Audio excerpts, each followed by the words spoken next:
Hello दोस्तों, स्वागत है आपका हमारे YouTube channel GS by Manish उत्तम में। तो देखिए, आज 31/8/2024 को जो है उत्तर प्रदेश पुलिस कांस्टेबल का जो है सेकंड शिफ्ट का पेपर आ चुका है। और इसके हम जो है जीएस के क्वेश्चनों की डिटेल में व्याख्या करते हैं। तो इस पेपर में जो है 58 नंबर क्वेश्चन से शुरू हो रहे हैं, चूँकि कट गया है।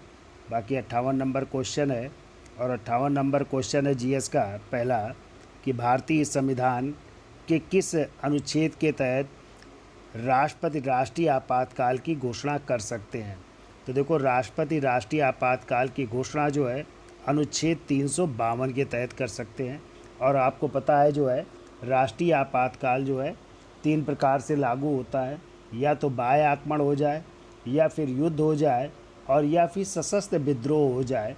तो देखिए, पहले जो है यहाँ पे सशस्त्र विद्रोह शब्द नहीं था, यहाँ पे आंतरिक अशांति शब्द था।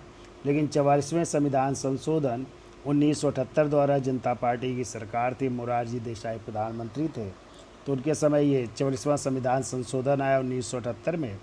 और आंतरिक अशांति की जगह अब क्या कर दिया गया है, सशस्त्र विद्रोह कर दिया गया है। ठीक है। और आपको पता है अब तक राष्ट्रीय आपातकाल 3 बार लागू हो चुका है।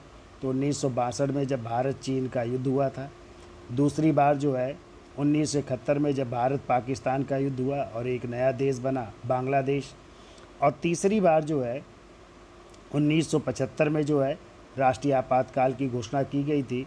और वही जो है आंतरिक अशांति के आधार पर की गई थी, और उसी शब्द को अब सशस्त्र विद्रोह कर दिया गया है 44वें संविधान संशोधन 1978 द्वारा।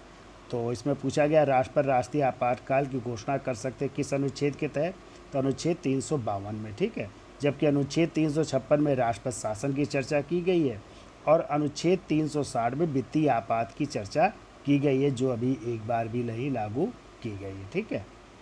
अगला क्वेश्चन है, पुस्तक वार एंड पीस किसके द्वारा लिखी गई। तो वार एंड पीस पुस्तक जो है लियो टॉल्स्टॉय के द्वारा लिखी गई, तो इसका आंसर हो जाएगा लियो टॉल्स्टॉय। अगला क्वेश्चन है, निम्न में से कौन जीएसटी का एक प्रकार नहीं है। तो जीएसटी का एक प्रकार नहीं है पूछा गया है। तो देखो, एसजी जीएसटी होती है, सीजी जीएसटी होती है, आईजीएसटी होती है, लेकिन क्यूजीएसटी नहीं होती है। तो ये हो जाएगा इसमें। फिर कह रहा है, निम्न में से कौन सा गैर ट्रैफिक बाधा अवरोध का उदाहरण है। कोटा, निर्यात सब्सिडी, व्यापार अनुबंध, आयात शुल्क। तो इसमें हो जाएगा कोटा। कोटा जो है उदाहरण है, जो है गैर टैरिफ बाधा का उदाहरण माना जाता है। ठीक है। अगला क्वेश्चन है, निम्नलिखित में कौन सा कर भारत की केंद्र सरकार द्वारा नहीं लगाया जाता है। तो देखो, निगम कर यानी कारपोरेशन टैक्स लगाया जाता है, इनकम टैक्स आयकर भी लगाया जाता है, जीएसटी भी लगाई जाती है। जबकि राज्य उत्पाद शुल्क यानी जो स्टेट एक्साइज ड्यूटी होती है, वो केंद्र सरकार द्वारा नहीं लगाई जाती। तो बी आंसर हो जाएगा राज्य उत्पाद शुल्क। अगला कह रहा है, जम्मू कश्मीर की सार्वजनिक सुरक्षा अधिनियम, जिसे पीएसए कहते हैं, किस तरह से आंतरिक सुरक्षा सुनिश्चित करती है। तो इसमें हो जाएगा राज्य की सुरक्षा के लिए हानिकारक गतिविधियां करने वाले संदिग्ध व्यक्तियों को हिरासत में लेकर। ए आंसर हो जाएगा, 63 का ए हो जाएगा। 64 नंबर कह रहा है, आतंकवाद फैलाने के लिए आतंकवादी जिन इंटरनेट तकनीकों का उपयोग करते उन्हें कहा जाता है। तो पर्यावरण आतंकवाद ये तो गलत है, जैव आतंकवाद ये भी गलत है, नार्को आतंकवाद ये भी गलत है, साइबर आतंकवाद ये सही है। तो इसका बी आंसर हो जाएगा साइबर आतंकवाद। कह रहा है, बिजली उत्पादन के लिए मुख्य रूप से किस जीवाश्म ईंधन का उपयोग किया जाता है। पेट्रोलियम, यूरेनियम, प्राकृतिक गैस और कोयला। तो इसका आंसर हो जाएगा कोयला। ठीक है। तो कोयले का उपयोग किया जाता है। फिर कह रहा है, यह एक टूल किट है जो वित्तीय सेवाओं को लक्षित करता है और हैकर्स को अपना स्वयं का ट्रोजन मैलवेयर बनाने में सक्षम रखता है। तो ये हो जाएगा, इसका आंसर थोड़ा कठिन है, ज्यूस हो जाएगा। तो सी आंसर हो जाएगा ज्यूस। ठीक है। नीति आयोग का मुख्य कार्य क्या है। तो देखिए, नीति आयोग, जिसका योजना आयोग का नाम बदल करके 1 जनवरी 2015 को नीति आयोग किया गया। नीति का फुल नेम होता है national institution for transforming India, यानी राष्ट्रीय भारत परिवर्तन संस्थान। और इसका मुख्य कार्य होता है राष्ट्रीय विकास रणनीतियाँ तैयार करना। तो ये हो जाएगा नीति आयोग का मुख्य कार्य। और नीति आयोग के जो अध्यक्ष होते हैं वो प्रधानमंत्री जी होते हैं। तो अध्यक्ष यदि पूछा जाए तो प्रधानमंत्री होंगे। ठीक है। कह रहा है दक्षिण पूर्व एशियाई राष्ट्रों का संगठन जिसे कहते हैं आसियान का मुख्य उद्देश्य क्या है? तो आसियान का मुख्य उद्देश्य है आर्थिक विकास, सामाजिक प्रगति और सांस्कृतिक विकास करना। ठीक है। अगला क्वेश्चन है कौन सा भारतीय राज्य शास्त्रीय नृत्य मोहिनी अट्टम के लिए प्रसिद्ध है? तो देखिए 8 शास्त्रीय नृत्य हैं और उन शास्त्रीय नृत्यों में से मोहिनी अट्टम जो है केरल का है। तो केरल के 2 हैं, मोहिनी अट्टम भी है और एक आपका कथकली भी है। जबकि आंध्र प्रदेश का कुचिपुड़ी है, तमिलनाडु का जो है भरतनाट्यम है, और आ जाए कथक कहाँ का है तो उत्तर भारत का मणिपुर आ जाए तो मणिपुरी जो है मणिपुर का है, सात्रिया आ जाए तो असम का, ओडिसी आ जाए तो उड़ीसा का है। तो ये 8 शास्त्रीय नृत्य है। तो केरल के 2 हैं, कथकली और मोहिनी अट्टम हो जाएगा। ठीक है। अगला क्वेश्चन कह रहा है निम्नलिखित में से कौन मेलानोर्निया यानी त्वचा कैंसर का कारण है? यानी त्वचा कैंसर का कारण तो आपको पता है सूर्य की जो है पराबैंगनी किरणें जो अल्ट्रावायलेट रे होती हैं। तो अभी क्वेश्चन भी आ चुका है, अल्ट्रावायलेट ए ज़्यादा घातक होती है, बी की सी? तो सबसे ज़्यादा घातक होती है अल्ट्रावायलेट सी। और जो ओजोन परत होती है वो जो है इन जो वायलेट किरणें होती है यानी पराबैंगनी किरणें होती है उनको अवशोषित कर लेती है। इससे हमारे शरीर में जो है सीधे जो है जो ये किरणें होती हैं वो नहीं पड़ती हैं, और यदि सीधे किरणें पड़े तो त्वचा कैंसर की जो है ज़्यादा जो है संभावना हो जाती है।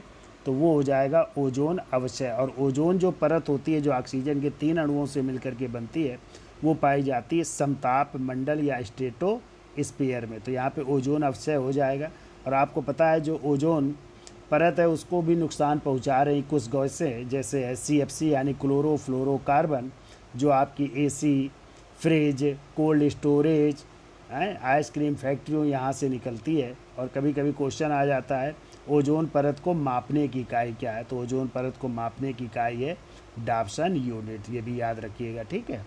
अगला क्वेश्चन है 1987 में हस्ताक्षरित भारत श्रीलंका समझौते का मुख्य उद्देश्य क्या था? तो देखो 1987 में प्रधानमंत्री उस समय राजीव गांधी जी थे और उन्हीं के समय जो है भारत श्रीलंका समझौता हुआ था। चूँकि श्रीलंका में जो है जो लिट्टे थे, जो तमिल थे, लिबरेशन टाइगर ऑफ तमिलम, और सरकार के बीच संघर्ष चल रहा था। तो वहाँ पे भारत सरकार ने जो है शांति सेना भेजी थी और एक समझौता भी हुआ था, और वो था श्रीलंका में नागरिक संघर्ष को हल करना और तमिल अल्पसंख्यक अधिकारों को सुरक्षित करना। तो आंसर डी हो जाएगा। अगला क्वेश्चन है जब विमुद्रीकरण होता है तो मुद्रा अपना खो देती है और किसी भी प्रकार के लेन देन के लिए कानूनी धन के रूप में उपयोग की जाने वाली स्थिति में नहीं रह जाती है। तो कह रहा धन मूल्य, सिक्का मूल्य, मुद्रा मूल्य या अंकित मूल्य। तो इसमें करेंसी वैल्यू यानी मुद्रा मूल्य जो है वो स्थिर नहीं रह पाती है, तो वो हो जाएगा मुद्रा मूल्य हो जाएगा। राष्ट्रीय खाद्य सुरक्षा मिशन NFSM कब शुरू किया गया? तो ये 11वीं पंचवर्षीय योजना के अंत में शुरू की गई थी। अगला क्वेश्चन है किस भारतीय ने 2023 में रेमन मैग्सेसे पुरस्कार जीता है? तो आपको पता है रेमन मैग्सेसे पुरस्कार फिलीपींस की सरकार द्वारा दिया जाता है। फिलीपींस की राजधानी है मनीला, और इस रेमन मैग्सेसे पुरस्कार को एशिया का नोबेल पुरस्कार भी कहा जाता है। और वहाँ के राष्ट्रपति रेमन मैग्सेसे की स्मृति में ये पुरस्कार दिया जाता है। और आपको पता है पहला रेमन मैग्सेसे पुरस्कार जो है आचार्य विनोबा भावे को दिया गया था। बहुत से हैं, किरण बेदी को मिल चुका है और केजरीवाल जी को मिल चुका है, और अभी NDTV के रवीश कुमार को मिला था, और 2023 का जो है रवि कन्नन को मिला है। तो आंसर हो जाएगा रवि कन्नन हो जाएंगे। ठीक है। आगे आते हैं, कह रहा है ब्यास का प्राचीन नाम क्या है? यानी ब्यास एक नदी है, वैदिक कालीन नदी है, और ब्यास का नाम है बिपाशा। बिपाशा ब्यास का नाम है। बितस्ता जो है बितस्ता झेलम है। परुष्णी आ जाए ये रावी नदी है, परुष्णी रावी नदी हो जाएगी। और अस्कनी जो है चिनाब हो जाएगी। ठीक है। अस्कनी जो है चिनाब नदी हो जाएगी, तो चिनाब नदी है। ठीक है। तो पूछा सतुर्दी जैसे सतलज हो जाएगी। ठीक है। तो ये वैदिक कालीन नदियाँ थी। पूछा जाता है गंगा नदी का उल्लेख ऋग्वेद में कितनी बार है? 1 बार है। यमुना का 3 बार है। सर्वाधिक पूछा जाए तो वो हो जाएगी सिंधु नदी का उल्लेख है। ठीक है। आगे चलते हैं। कह रहा निम्नलिखित में कौन से थोक मुद्रास्फीति के उप समूह हैं? तो इसमें हो जाएगा आवास और खाद्य इस मुद्रास्फीति दोनों, बी आंसर हो जाएगा। ठीक है। स्टार्टअप इंडिया पहल क्या है? तो स्टार्टअप इंडिया जो है नए जो रोज़गार उपलब्ध कराती है, जो नए लोग हैं उनको जो है उद्योग धंधों के लिए प्रोत्साहित करती है। तो ये हो जाएगा, यह नवाचार और उद्यमिता को प्रोत्साहित करता है। ठीक है, कह रहा है इनमें से कौन सा मानव शरीर का सबसे कठोर पदार्थ माना जाता है? तो आपको पता है दांतों का इनेमल जो है, जिसे दंत वल्क भी कहते हैं, टूथ इनेमल भी कहते हैं, वो सबसे जो है कठोर पदार्थ होता है, यानी बी आंसर हो जाएगा, दांतों का इनेमल हो जाएगा। ठीक है, अगला क्वेश्चन है, राज्य में मानवाधिकार आयोग की स्थापना निम्नलिखित में किस कानून के तहत की जाती है?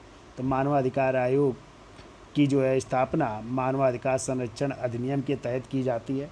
और आपको पता है मानवाधिकार आयोग का अध्यक्ष जो है सर्वोच्च न्यायालय का सेवानिवृत्त मुख्य न्यायाधीश को बनाया जाता है, ये भी याद रखिएगा। ठीक है, कह रहा है बास्केटबॉल के आविष्कारक का श्रेय निम्नलिखित में से किसको दिया जाता है? चार्ल्स गुडईयर, डॉक्टर जेम्स नाई स्मिथ, कोबर्न हास्केल या अल्फ्रेड माइन को? तो इसका आंसर थोड़ा कठिन है, लेकिन बास्केटबॉल के आविष्कारक है डॉक्टर जेम्स नाई स्मिथ को माना जाता है। तो इसमें हो जाएंगे डॉक्टर जेम्स नाई स्मिथ हो जाएंगे। ठीक है, अगला क्वेश्चन है, किसी प्रकार के टेक्स्ट संदेश या एसएमएस के माध्यम से फिशिंग क्या कहलाता है? तो फिशिंग कहलाता है स्मिशिंग। तो इसमें सी हो जाएगा, स्मिशिंग हो जाएगा। उत्तर प्रदेश के राजकीय पुष्प की जो है चर्चा की गई, और आपको पता है उत्तर प्रदेश का राजकीय पुष्प है पलाश, जो 2011 में घोषित किया गया। इसके पहले ब्रह्म कलश था। पलाश को जो है ढाक भी कहते हैं, टेसू का भी कहते हैं, फूल कहते हैं। तो पलाश है इस समय। जबकि भारत का पूछा जाए तो वो हो जाएगा कमल। ठीक है, फिर कह रहा है मालाबार नौसेना अभ्यास का क्या महत्व है? तो मालाबार जो है नौसेना अभ्यास है, कह रहा है यह व्यापार समझौते को सुनिश्चित बनाता है।